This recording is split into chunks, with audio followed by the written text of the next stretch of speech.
Then he said, "Now we're all thinking about Danny, about his future. Linda wants him to have every advantage. Our family has been working hard to ensure Danny gets the stability and resources he deserves. We've proposed a formal guardianship agreement that will better serve his educational needs. We're committed to giving Danny a future worthy of his mother's legacy." I sat about 3 meters from the podium when he said those words. My hands rested straight on my knees. I looked down at the schedule on my lap. Linda's face, smiling, completely unaware of everything that would happen after her shift ended. I didn't stand up. I didn't say anything. I breathed the way people learn on construction sites when things go wrong, and losing your composure will cost you more than staying calm. After the event ended and everyone was dispersing to the parking lot, one of Linda's colleagues, a nurse named Janet Moss, who had worked at the hospital for 20 years, the kind of woman who always kept chocolate in her locker to eat during her busy shifts, touched my arm. She said, "Martin, sounds like it?" I said, "Yes. What are you going to do?" I looked out at the parking lot. It was starting to drizzle. "I'll call my lawyer tomorrow morning," I said.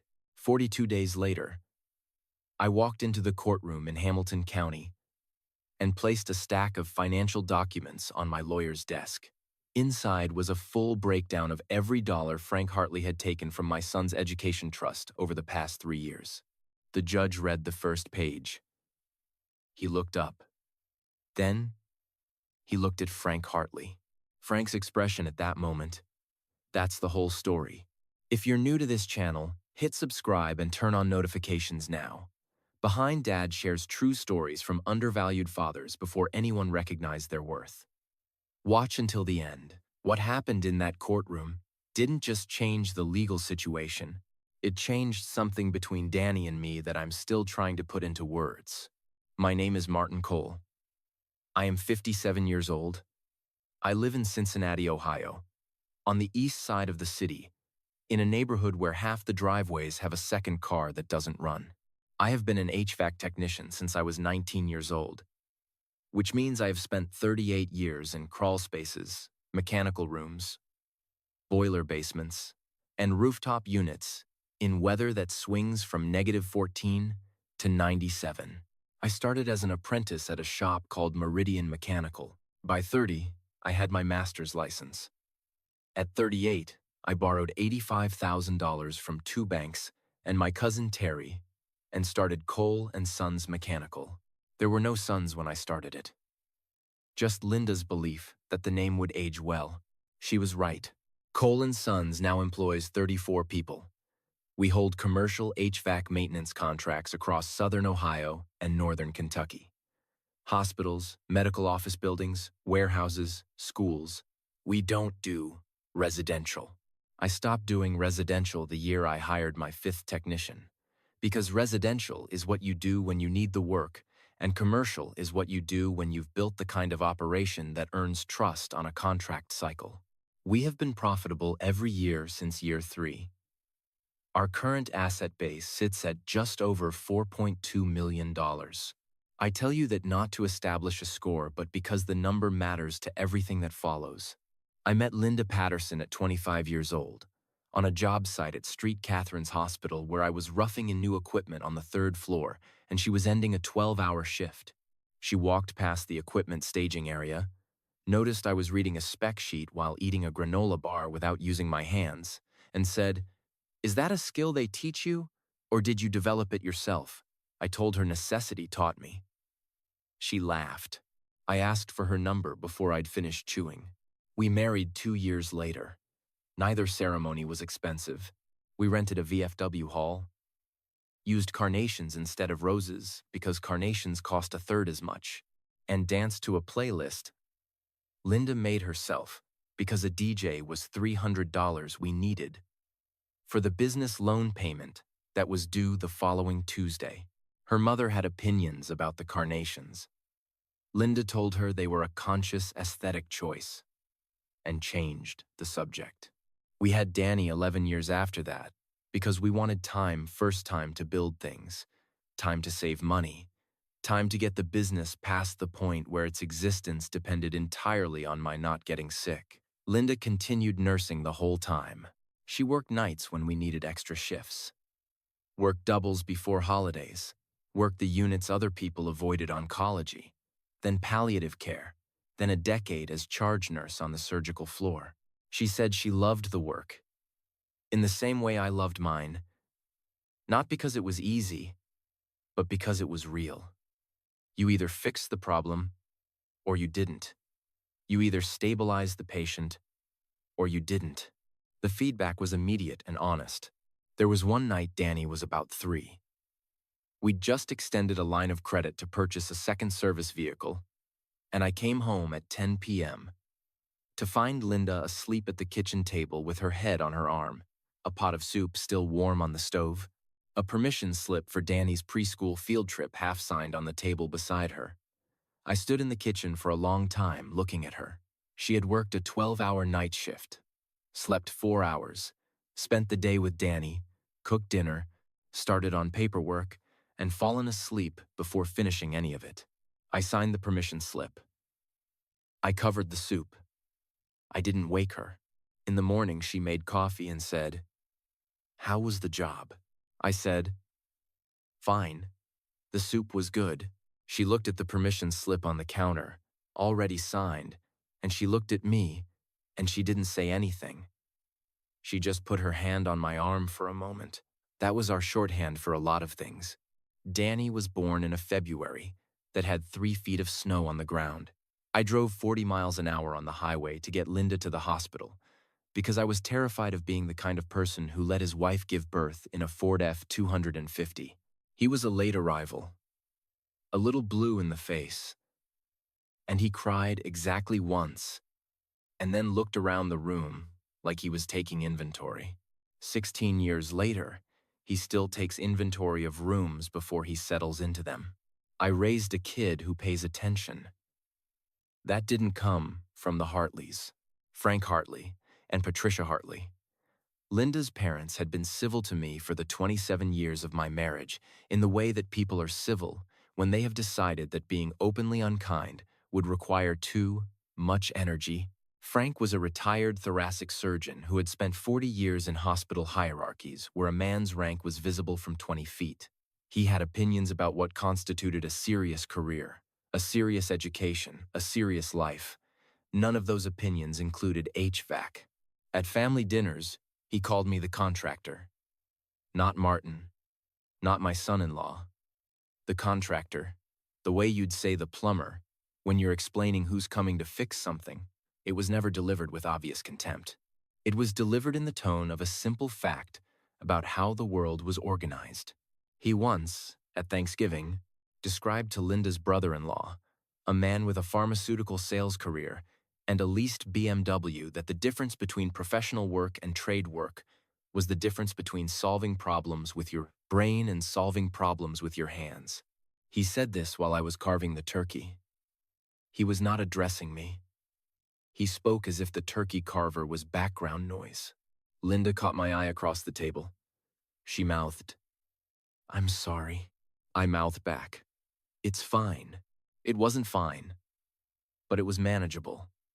That was the agreement we had made about family dinners, and it had kept us both sane for 20 years. There was a Christmas when Frank showed Danny, 14 years old at the time, a brochure for an expensive engineering prep school outside Columbus. Frank said, "A mind like Danny's deserves the right environment." Then he looked at me across the table and added, "No offense to what you do, Martin. Trades are essential. But we're talking about Danny's ceiling here." He said ceiling the way you say floor drain, with a slight downward glance. Danny looked at the brochure, then at me. I picked up my fork and went back to eating. Danny put the brochure on the table. That was the last time Danny attended one of Frank's overtures with any visible interest. My son took inventory of that room too. Patricia was quieter. She had been a hospital administrator, which meant she knew how to run a room without appearing to run it. She asked questions that sounded like interest and functioned as assessments. She once said to Linda, at Christmas, with me standing 8 feet away loading dishes into the washer. "Linda, we always imagined something a little different for you."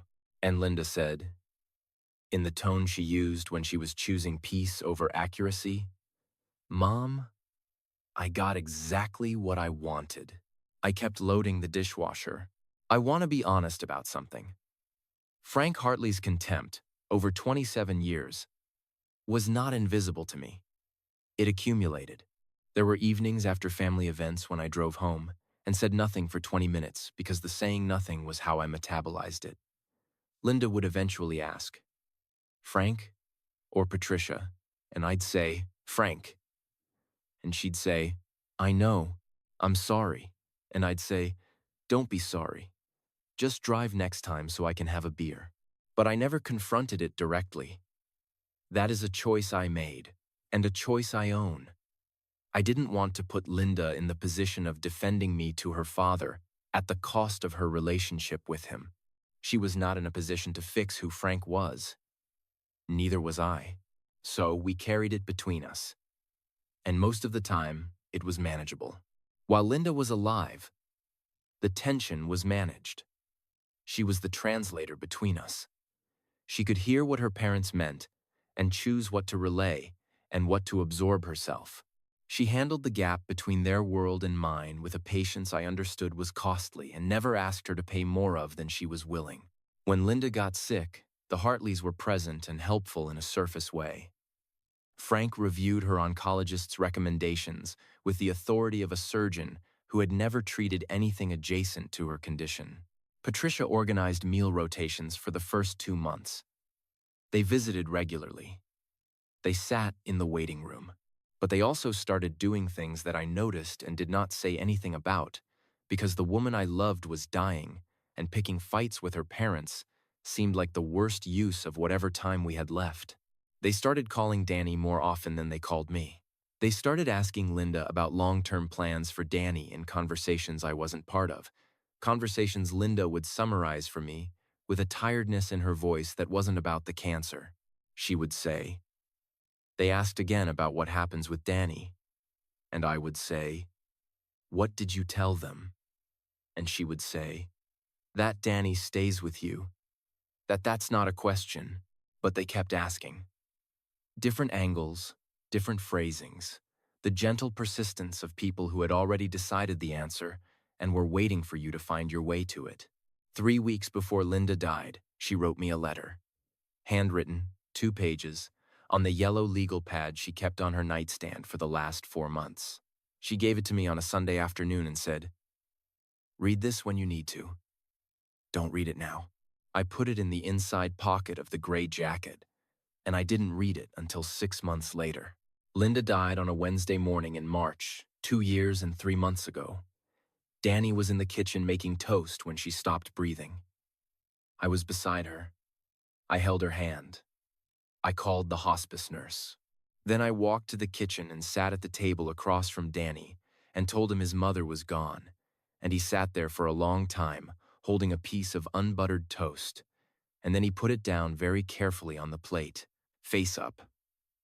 Still warm, and he didn't say anything, and I didn't say anything, and that's the detail I carry from that morning more than anything else. The way he put down that toast. The hospice nurse arrived within 20 minutes. She was a woman I'd met twice before during the previous weeks. Steady and quiet, in the way professionals are who have seen this enough times that they know how to move through it without making it larger than it is. She was kind to Danny. She handled everything that needed handling that morning. I stood in the doorway of the bedroom with my hand on the frame and looked at the room where Linda had spent her last 4 months. And I couldn't find the right thought to have, so I just stood there until the nurse said gently, "Martin, why don't you sit down?" I sat. At some point, Danny came and sat across the kitchen table from me again. We didn't speak for a while. The toast was still on the plate between us. Cold now. Neither of us moved it. Danny said, "Was it?" I said, "It was quick. She wasn't in pain." He nodded. He picked up the toast and stood and put it in the trash and washed his hands at the sink and dried them on the dish towel, and then he stood with his back to me for a moment, and his shoulders went up once, and then down, and he turned around and said, "Okay, what do we do now?" That question. I'd been asking it my whole life about different things, and the answer had always been the same. Figure out what needs to be done and do it. So I told him. We made calls. We made decisions. We made arrangements. I kept us moving because moving was the thing that was available to us, and it was better than standing still in a kitchen that smelled like toast, and the particular absence of someone who had been there every morning for 27 years. The grief hit us both differently after that. Danny went inside. He went quiet for the first few months. Not sullen, not closed off, just interior. He still went to school, still kept his grades, still came to job sites on weekends when I needed an extra pair of hands. But he was processing something privately in the way that teenage boys process things, which is to say barely visible from the outside and clearly real on the inside. I worked. That was my version. I expanded 2 service routes, took on a hospital system contract in Kentucky that I'd been circling for 2 years, and hired Carl's cousin as a second crew lead when the workload demanded it. Working is the thing I know how to do when the thing I need isn't available anywhere. The Hartleys moved quickly. 8 months after Linda's death, I received a letter from a downtown law firm, Anderson, Park & Webb, $350 an hour, proposing that I voluntarily agree to a co-guardianship arrangement with Frank and Patricia Hartley for Danny. The letter used words like enriched educational environment, additional stability resources, and aligned with the long-term goals Linda had for Daniel. It was professional and polite, and it made my stomach turn in a specific way that I've only felt twice in my adult life: once, when a bank told me I hadn't qualified for the business loan, and once when Linda's oncologist used the word aggressive. I read the letter twice. Then I called an attorney named Carol Rains, who had done commercial contract work for the company, and I asked her if she knew a family law attorney. She referred me to a man named David Park. Different firm. Different Park, who had been doing custody and estate work in Hamilton County for 18 years. David read the letter, asked me about 6 questions, and said, "This isn't about Danny's welfare. If it were about welfare, they'd have called you first." I told him I wanted to decline the proposal. He said we'd send a formal response within the week. The Hartleys didn't accept the refusal. They continued visiting Danny on Saturdays, which I didn't object to because Danny was Danny's person too, and I wasn't going to make him choose. But the visits started changing in ways Danny described to me in fragments I had to piece together. Frank would take him to lunch at restaurants I couldn't afford. Without noticing, I couldn't afford them. Frank would ask Danny what he wanted to study, and then describe private schools in the way you describe something that's already decided. Patricia would tell Danny about what Grandpa and I have been thinking about in ways that clearly implied a plan Danny was supposed to inhabit. Frank Hartley told my son I would run out of money for lawyers. He told him that at Christmas dinner. I didn't find out until 3 days before the hearing. The memorial fundraiser was 9 months into the legal process. The petition for guardianship was already filed by then. Frank hadn't waited long after David's response. The October fundraiser at Street, Catherine's, was a separate thing, organized by Linda's colleagues. And I hadn't anticipated Frank would use it as a forum. He did. After his remarks, I drove home, changed out of the gray jacket, hung it in the closet, and sat at the kitchen table with a legal pad. I wrote down every word I remembered from Frank's podium statement. Not because I planned to use them legally, they weren't illegal, just monstrous in context, but because writing things down is how I process them without losing them to the blur of the feeling. I wrote, "A formal guardianship arrangement." I underlined it twice. Then I called David Park's cell phone, which he had told me to do if something urgent came up. It was 10:40 at night. "He made the announcement at the memorial?" David said.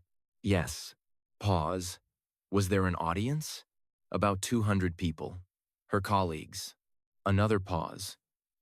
"And he said, guardianship." His exact word. David was quiet for a moment. Then he said something I've thought about since. Martin, a man who does that at his daughter's memorial is a man who has already decided to win at whatever cost. I want you to pull together 3 years of your company financials by Friday. All of it. Why 3 years? Because, David said, I want to know everything before we walk in that room. I found out about the trust fund on a Tuesday in October, 2 weeks after the memorial. My phone rang while I was walking a rooftop unit at a hospital in Covington, Kentucky. It was 11 in the morning. Carl was with me.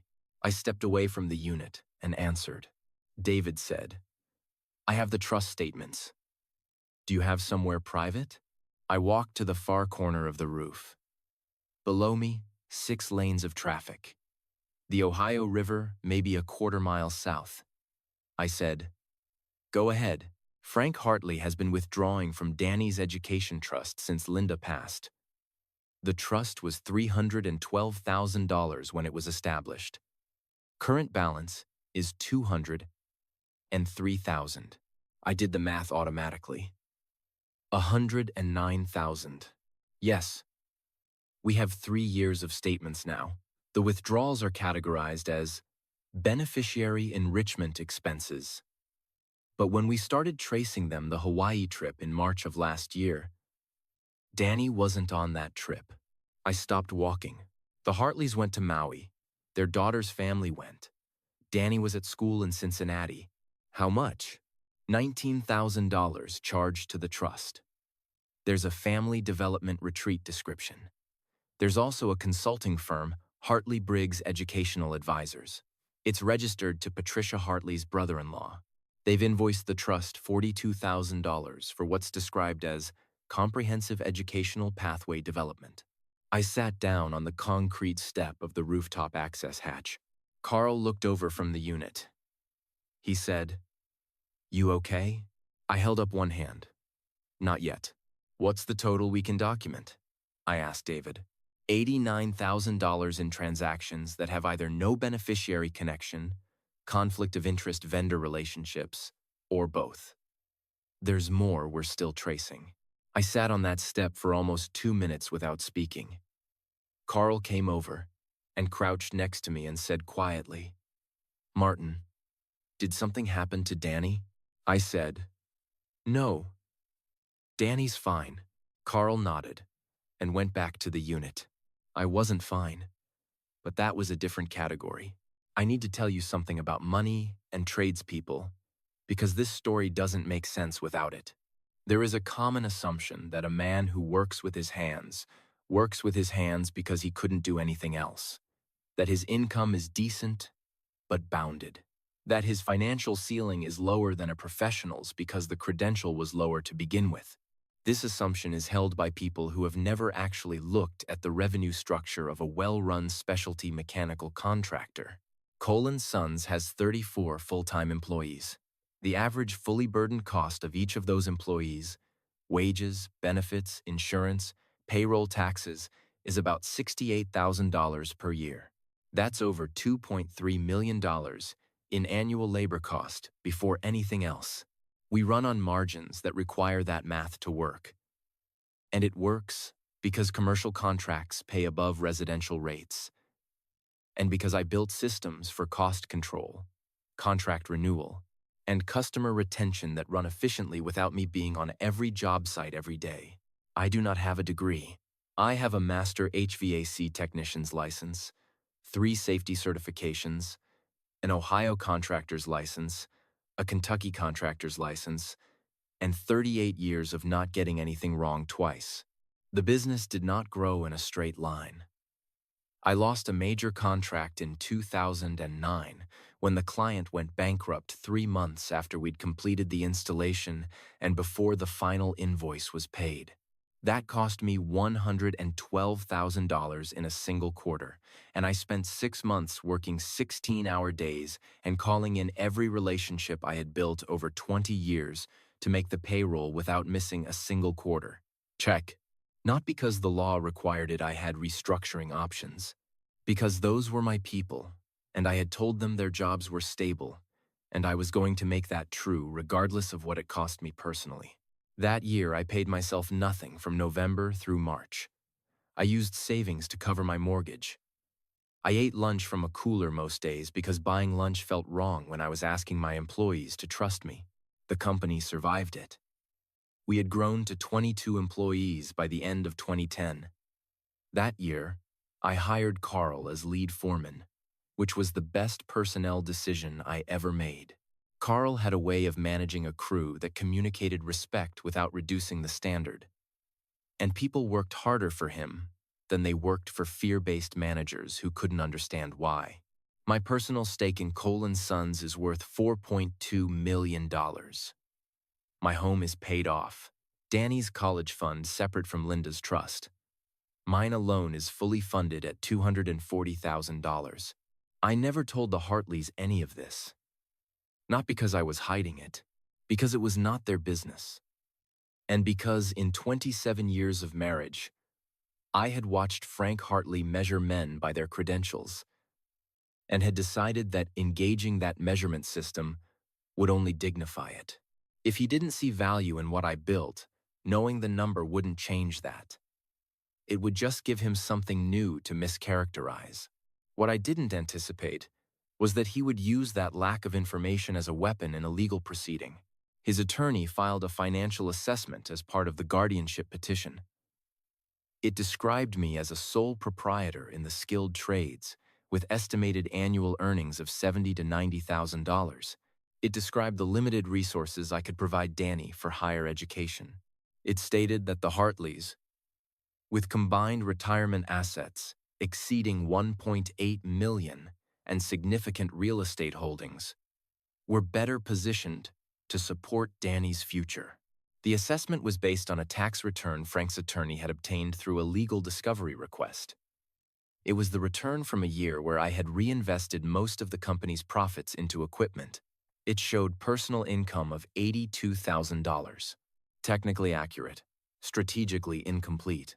It described the tip of the iceberg as the whole iceberg.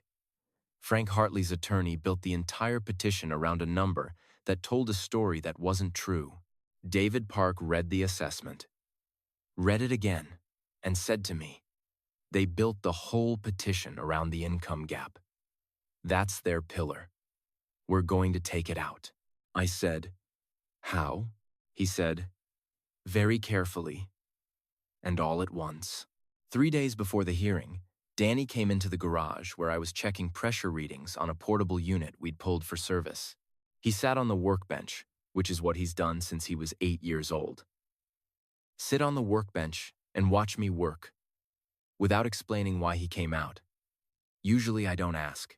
He comes out when he needs to think near someone, and that someone has always been me, and I've always understood that talking isn't always the point. He sat there for 4 or 5 minutes while I worked. The garage smelled like refrigerant and motor oil and the pine cleaner I use on the floor on Fridays. Danny picked up a pressure gauge off the bench and turned it over in his hands, then set it back down carefully in the same spot. That's something he's done since he could walk, pick up tools, examine them, replace them exactly. Linda used to say he had a craftsman's curiosity. She didn't mean it as a compliment to me necessarily. She meant it was just the way his mind worked. But I took it as a compliment anyway. Then he said, "Dad, Grandpa Frank told me you'd run out of money for lawyers." I set down the gauge. He said that at Christmas. He said lawyers cost a lot, and that you were a good guy, but that eventually money runs out, and then I'd have to come stay with them anyway. So I shouldn't worry, because it would work out the way it should. I looked at my son. He was wearing a Cole & Sons hoodie, the old one with the faded logo from when the company was 5 years younger. He had Linda's eyes and my bone structure, and a combination of both of their expressions that sometimes made the grief in my chest compress itself into something physical. I said, "He told you that at Christmas dinner, when you were outside helping Uncle Terry with the car. Did he tell you that more than once?" Danny thought about it. Mom's birthday. He said he knew it was hard to be caught between what you wanted and what was best for me, and that sometimes adults had to make hard decisions for kids. What did you say when he said that? Nothing. A pause. I was 13. I didn't know what to say. I picked up the gauge again, set it down again, picked it up, turned it over in my hand. "Danny," I said, "you're not going anywhere." He looked at me, 16 years old, taking inventory. "I know," he said, but it came out like a question wearing the clothes of a statement. The kind of sentence a kid says when he's been told something often enough that he's stopped fully trusting it. "I know you know," I said, "but I'm telling you again so it's in the air." He nodded once, got off the workbench, went back inside. I stood in the garage for a while after he left. The unit was still running its diagnostic. The numbers were fine. Everything was within operating range. I thought about a 13-year-old boy being told by his grandfather at a Christmas dinner that his father would eventually run out of money to keep him.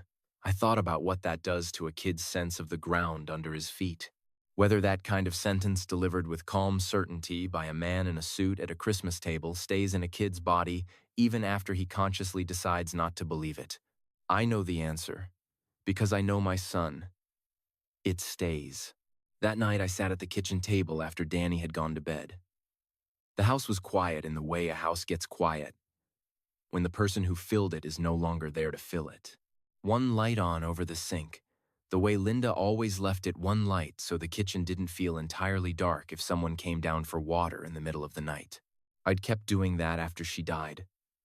One light over the sink. Every night. I pulled out the legal pad. I wrote one sentence. They told my son I couldn't afford to fight. I looked at that sentence for a while. Then I called David.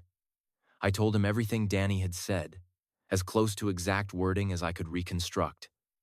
I wrote it down while I was on the phone, dated it, signed it, emailed it to David by 9 p.m. David said, "Good." Because a man who campaigns for guardianship by undermining a child's faith in his father, I want the judge to know exactly who we're dealing with. I said, "What will it do to the case?" He said, "The trust fund documents are the deciding factor, but character is also evidence. And this is character evidence." I put the phone down. I looked at the one light over the sink. It wasn't going to be enough to win the case, but it was going to be in the record. And what is in the record stays. Hamilton County Family Court. A Tuesday morning in December, 7:15 a.m. cold. The kind of Cincinnati cold that comes off the river and finds the gaps in whatever you're wearing. I wore the gray jacket.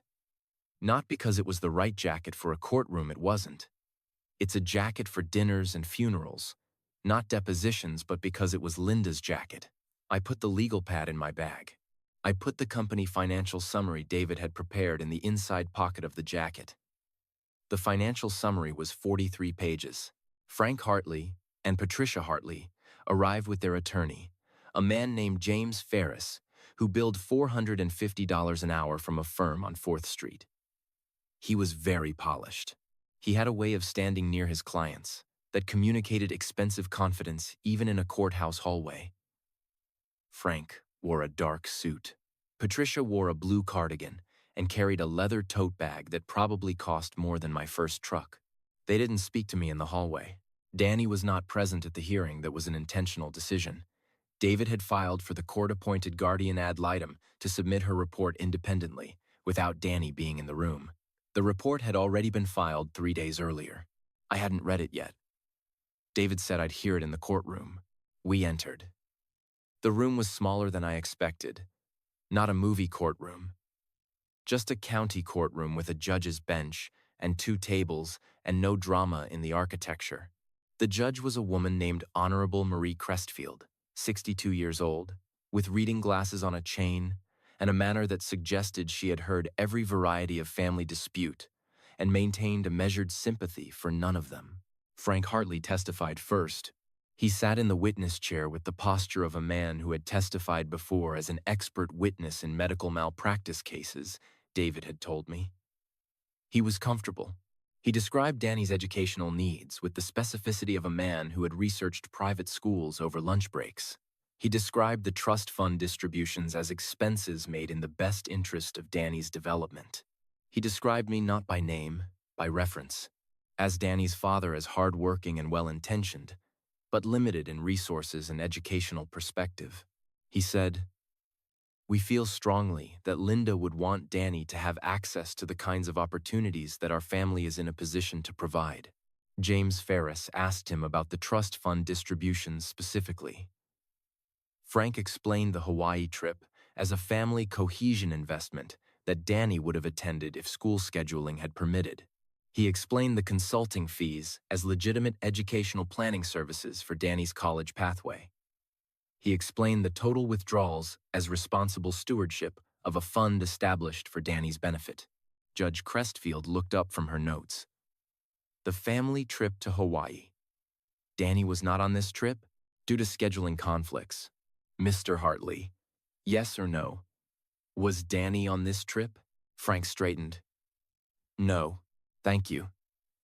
She made a note. Then David called me. I walked to the witness chair.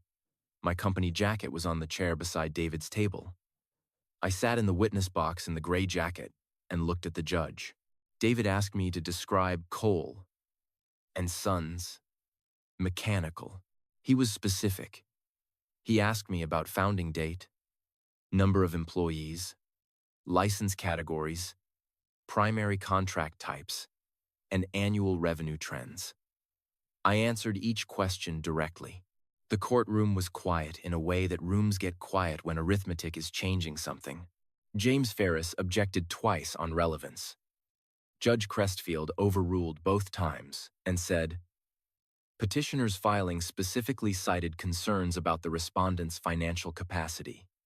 This is directly relevant. Then David put the financial summary on the table. 43 pages, bound, tabbed, with a cover sheet that said Cole and Sons Mechanical LLC Financial Summary, 2021 to 2024. He entered it. As evidence, he asked me to confirm the company's current asset valuation. I said, $4.2 million. The room was quiet in a different way than it had been before. The kind of quiet that happens when a number changes the math everyone was working with. Frank Hartley's attorney wrote something on his legal pad. Frank stared at the table. James Ferris stood up. Your Honor, I'd like to note for the record that the petitioner has always acknowledged the respondent as a capable provider. This financial detail doesn't fundamentally alter B. Commons. Counselor, Judge Crestfield said. Let the witness finish. David continued. He went through the revenue structure, the contract base, the employee count, the years of profitability, the Danny-specific college account $240,000, funded separately, untouched, in a 529 plan in Danny's name. Then David entered a second document, a list of Cole and Sons active commercial contracts. He asked me to read the largest ones aloud. I read 8 contracts: hospital systems, a warehouse network, 3 school districts, a commercial real estate management company. The 7th contract on the list was the Hartley Medical Group's HVAC maintenance contract, a 4-year contract renewed twice automatically for preventative maintenance and emergency service coverage at the facilities of what had been Dr. Frank Hartley's medical practice, a contract Frank Hartley's own medical group had been paying to my company for 4 years. Every quarterly invoice paid to Cole and Sons, every service call handled by my technicians, for 4 years, without Frank Hartley or his attorney, or anyone on the petitioner's side of the table knowing who owned the company their invoices were addressed to. James Ferris looked at Frank. Frank's mouth moved slightly. Nothing came out. Judge Crestfield looked at the contract page, then looked at Frank Hartley for a moment, then looked back at the contract. Mr. Hartley, she said, your medical group has been a client of Cole and Sons for 4 years? Frank said, I wasn't personally aware that, but Hartley Medical Group is your former practice. I'm retired, but you maintained a financial interest through your retirement package, as noted in the financial disclosure you submitted this morning. Frank's attorney touched his arm. Frank stopped talking. Judge Crestfield set the contract page down very carefully, in the same way she had set down other documents that morning. Then she made a note, long enough that the room stayed quiet until she put down her pen. David entered the trust fund analysis next. He presented it in order. The Maui trip invoices $19,230, charged as beneficiary family enrichment. The hotel, the flights, the resort costs. Danny's name was not on a single receipt. Danny had been at a school in Cincinnati during those same dates, which Carl had confirmed by pulling Danny's school attendance records at David's request. The Hartley Briggs Educational Advisors invoices $42,400 over 11 months. The company registration documents showing Hartley Briggs was registered to one Gerald Briggs, husband of Patricia Hartley's younger sister. Gerald Briggs had no demonstrable background in educational consulting. He had run a landscaping company in Dayton for 12 years before that company closed in 2019. The tutoring and enrichment entries $12,600 charged to a company called Columbus Education Partners. Ohio Secretary of State records showed Columbus Education Partners had voluntarily dissolved 18 months earlier. The payments had been made 4 months after dissolution, to a bank account that had not yet been closed. Total documented $74,230. David noted that additional transactions were still under review. Frank's attorney cross-examined David's financial analyst for 40 minutes. He questioned document authentication. He questioned the relevance of the dissolved company's status. He argued that family enrichment could be interpreted broadly. He was thorough and professional, and he had a very difficult job. Then Judge Crestfield held up the Maui invoices. She held them the way judges hold documents that have become more than documents, that have become representative of something the court has to name. "Can you help me understand," she said, looking at Frank Hartley, "how a trip taken by adults without the named beneficiary of this trust qualifies as an educational enrichment expense for that beneficiary?" The room was very quiet. Frank said, "The intent was to, the intent. The $19,000 trip that Danny wasn't on. The family relationships are part of his development, and—" "Mr. Hartley," Judge Crestfield said, "please stop." She set the page down. She looked at James Ferris. "Does the petitioner have any documentation showing Danny was consulted about, benefited from, or was even informed about the Hawaii trip prior to or after the fact?"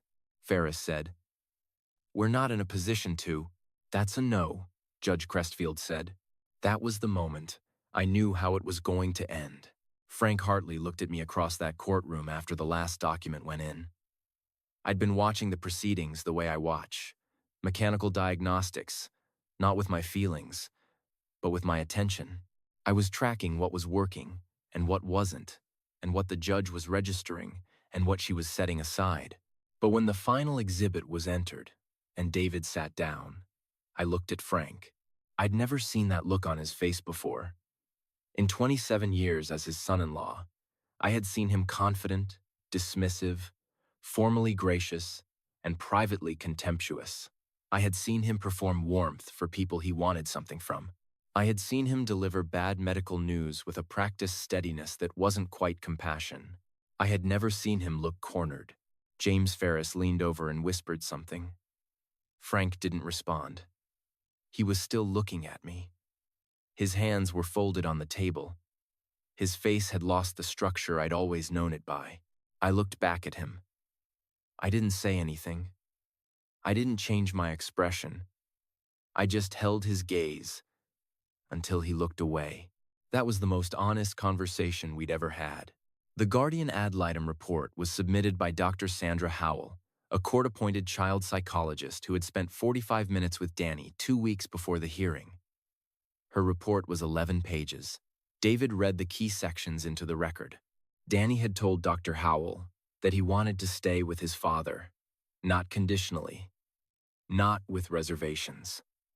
He said he loved his grandparents, and he wanted to see them, but he wanted to live with his dad.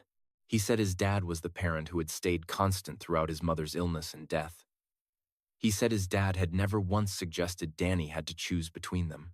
He also said, and this is in the official report, that his grandfather had told him on multiple occasions that his father would not be able to provide for him long term, that he should be realistic about what people can and can't do.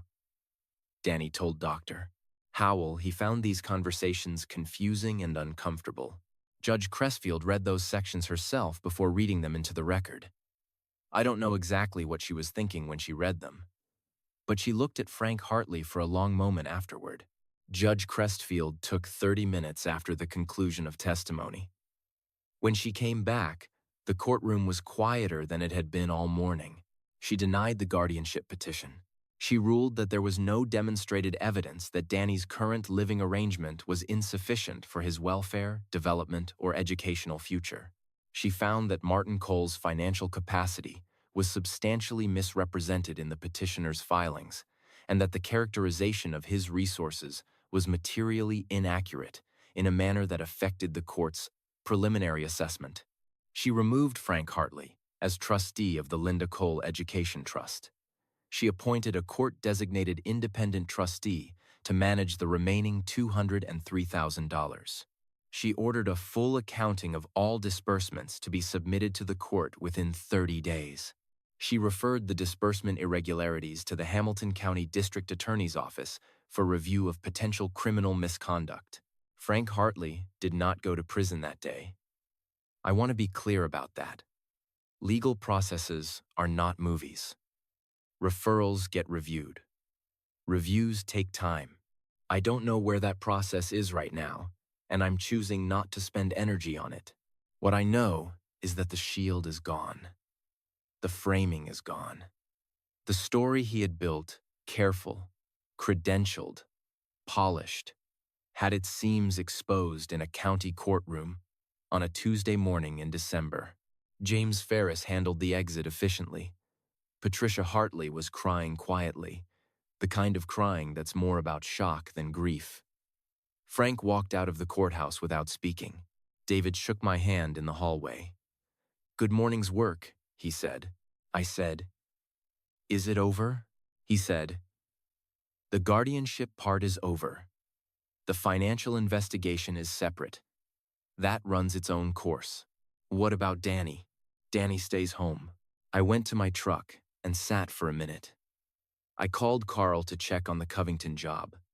Everything was fine. I drove home. I picked Danny up from school that afternoon at 3:15. He got in the truck and looked at me and said, "How'd it go?" I said, "You're staying home." He looked out the window for a while. Then he said, "When did you know it was going to be okay?" I thought about it. When the judge asked Grandpa Frank to explain the Hawaii trip, Danny snorted. "They went without me." "Yes, and they paid for it from my money." "Yes." He was quiet for a block. Then, "Dad, were they actually going to get it?" I said, "I don't think so. But they were going to try."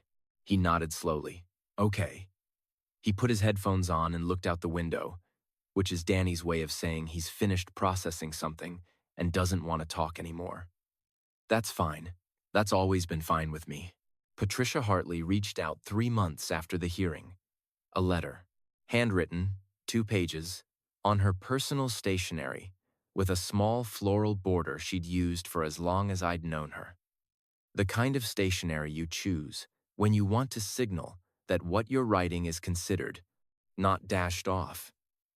She wrote about Linda. She wrote about her grief, which had been real and which I had never doubted. She wrote about how she and Frank had been afraid after Linda died, afraid that I wouldn't give Danny what they imagined he needed, afraid that Linda's death had left a gap too large for a single working father to fill. She wrote, "We were wrong about what that gap looked like. We were wrong about you." She said she missed her grandson. She said she understood if he needed space. She said she was going to work on not making decisions for people who hadn't asked her to make them. The last sentence was the most honest thing she'd ever written to me. I did not respond right away. I waited 6 weeks. I didn't wait to punish her. I waited because I needed to be sure of what I was going to say. And the kind of sure I needed took 6 weeks. Then I called her. I told her that Danny's relationship with his grandparents was Danny's to shape, that I wouldn't prevent it, and I wouldn't facilitate it. It was his. He was 16, old enough to decide what he wanted and from whom. I told her that if she and Frank wanted a relationship with him, they could tell him that honestly, without the framework they'd built around it, without the comparisons, without the implications about what he deserved and from whom he could receive it. She said she understood. Does Frank know you're calling me? I asked. A pause. No. All right. Martin. Another pause. I'm sorry about the fundraiser. He shouldn't have done that there. I said, no. He shouldn't have. Frank didn't call. I didn't expect him to. I don't know what Frank does with his shame. That's not my territory. The legal process is ongoing in its own lane, and I've given my testimony. And I'll give more if asked. And that's the extent of my involvement in it. Danny did eventually reach out to Patricia on his own. A text, then a phone call, then a Sunday lunch in February. He came home and said the lunch was fine, that Grandma Patricia seemed different. I asked how. He thought about it and said, less sure of things. I said that could be a good development. He said, yeah, maybe. Frank was not at the lunch. 2 months after the hearing, Danny came to a job site with me on a Saturday. A big mechanical room we were installing in a commercial building outside of Loveland. The systems were complex: a chiller plant, multiple air handling units, a variable refrigerant flow system, and a controls integration that our new engineer was managing. Danny walked through with me while Carl's crew worked, and I showed him how to read a system diagram, how to trace the refrigerant circuit, how to understand what the sensors were measuring, and what the numbers meant when the numbers told a story about what was happening inside a system you couldn't see. He asked about 30 questions. Good ones. The kind that tell you someone is actually tracking the logic, not just filling silence. We stood in the mechanical room at 4 in the afternoon. The equipment was running test cycles. The whole room was humming in the specific way a properly integrated mechanical room hums: a layered sound, frequencies stacked, controlled and purposeful, every component in conversation with every other component. Danny said, "Is this what you like? The part where it all runs together?" I said, "That part." Yeah. He looked around the room for a while. "It's actually kind of loud," he said. "It grows on you." He smiled. 16 years old, with Linda's eyes and my shoulder width. Standing in a mechanical room in a Cole and Sons hoodie, with his hands in his pockets, listening to the systems work. That was a good Saturday. There's something I want to say directly, because I've been carrying it for a while, and this is the only place I say things directly. Frank Hartley wasn't entirely wrong about everything. I know that's not what you expected. But I've been a fair man my whole working life, and being fair means saying the parts that complicate the satisfaction. Frank was genuinely afraid that Danny would lose something when Linda died. He'd spent his whole career in a world where credentials opened doors, and he believed that world completely. He wasn't pretending. He actually thought that a father without a degree, without a professional license, without a network of college-educated peers, he actually thought that father would leave his grandson at a disadvantage. The fear was real. The love for Danny, buried under layers of control and competition, was probably real too. What he couldn't do was act on that love without also acting on his need to be in charge of the outcome. He couldn't trust. Not me. Maybe not anyone. He had spent 40 years being the expert in every room he entered, and being the expert means being the one who decides what the problem is and how to fix it, and who has the authority to implement the solution. He didn't know how to be a grandfather, without being in charge of being a grandfather. That's not a defense. Taking $89,000 from your dead daughter's trust fund, a fund meant for your 16-year-old grandson's education, to cover your own Hawaii vacation and your dead maid or Satan, brother-in-law's consulting invoices, is not a fear response. That's a decision made by someone who had stopped distinguishing between what was theirs to use and what wasn't. That has consequences. That should have consequences. But I think about the space between fear and action, between loving someone and needing to control the outcome of that love, between wanting the best for a child and deciding that what you define as best is the only thing that counts. I've made my own version of that mistake, not with money, with time. In the first year after Linda died, I worked. A lot. Too much. Probably. I told myself it was necessary contracts to maintain, employees to keep employed, payroll that didn't pause for grief. All of that was true, but I also think I worked because the shop was the one place where I knew what I was doing. Every problem in an HVAC system has a diagnostic path. Every fault has a code. Every solution has a test you can run. At home, with Danny quiet and Linda gone, and the kitchen feeling like it had 12 extra empty feet in it, I didn't know what the diagnostic path was. There was a January night, about 8 months after Linda passed, when Danny knocked on my bedroom door at 11 p.m. I was still dressed, still on my phone, reading a commercial contract extension. He stood in the doorway and said, "Are you going to sleep?" I said, "Yeah, soon." He stood there for a moment. Then he said, "Okay," and went back to his room. I didn't put the phone down for another hour. I've thought about that night 100 times. He wasn't asking if I was going to sleep. He was asking if I was going to stop. If I was going to come back to the house in some way that mattered. And I told him yes, and then I didn't. Not right away. I corrected it.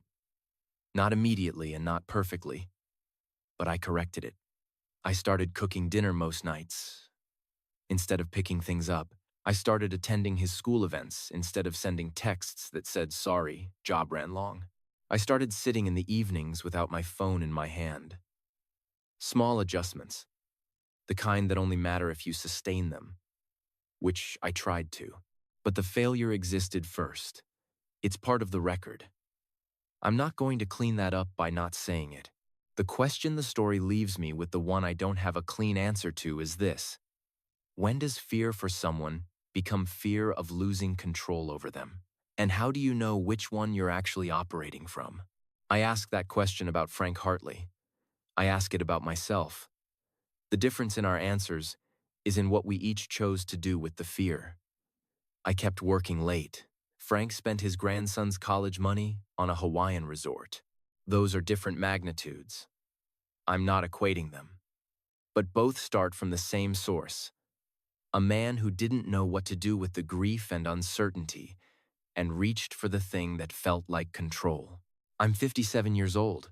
I'm still learning to tell the difference between controlling something and caring for it. Those two things feel the same from the inside until they don't. Here's what I know for certain. The value of a person is not visible in the categories that institutions have built to label it. It's not in the credential, or the title, or the annual income. It's in what they build and sustain and repair over time. It's in whether the walls hold. I've been in thousands of mechanical rooms. I've seen systems installed by licensed engineers that failed in 18 months because nobody thought through the actual operating conditions of the building.